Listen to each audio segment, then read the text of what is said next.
Well, nearly a dozen groups that help prevent domestic violence and child abuse will soon get much needed funding. Today, UAMS announcing a grant for more than $600,000 to programs across the state. THV 11's Sarah Hobakowitz joins us now with more on what this will mean for those in need. Sarah. Yeah, Rolly, this is the most money that state commission has given out since their grant program began 3 years ago. The goal is to help with specific projects, hoping to expand resources across the state for victims and their families.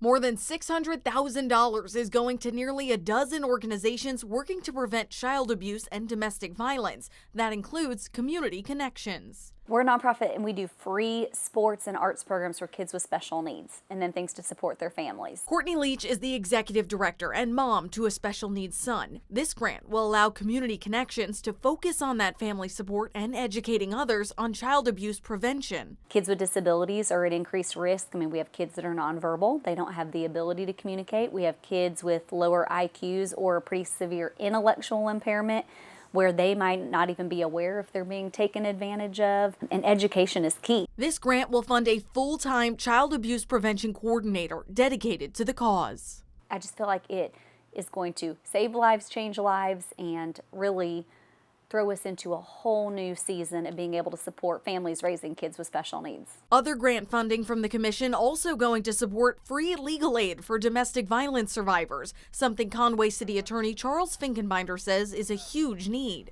Taking away the pressure of having to hire an attorney to go through legal proceedings, which she can't do, removes one of the biggest barriers to women taking steps to protect themselves. Even giving the option to walk through next steps. A victim of domestic violence can file the paperwork, but maybe not understand where does it go from here, who's reading it, who has access to it. That's where a trained attorney, skilled in domestic violence, can explain this is what happens next. And through 11 organizations statewide, their funding supports the same goal to help victims and prevent abuse.